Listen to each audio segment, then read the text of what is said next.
সোনা বন্ধু। সোনা বন্ধু কোথায় গেলি তুই? সোনা বন্ধু কোথায় চলে যাস?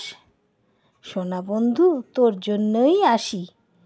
সোনা বন্ধু একটুখানি হাস।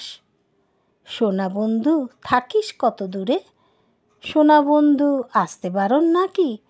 সোনা বন্ধু একটু কথা বল, তোর সঙ্গে অনেক কথা বাকি। সোনা বন্ধু হারিয়ে যেতে চাস? সোনা বন্ধু ডাকছি বারে বারে। সোনা বন্ধু আয় না একটিবার। সোনা বন্ধু কোথায় পাবো তোরে? এই লেখাটি আমার একদম প্রথম দিককার লেখা। তখন সবে সবে লিখতে শুরু করেছি। বন্ধুকে বুঝি এভাবেও ডাকা যায়। কেমন লাগলো আপনাদের? একটু অন্যরকম লেখা জানাতে ভুলবেন না কিন্তু। আমি আপনাদের মতামতের অপেক্ষায় রইলাম। ধন্যবাদ।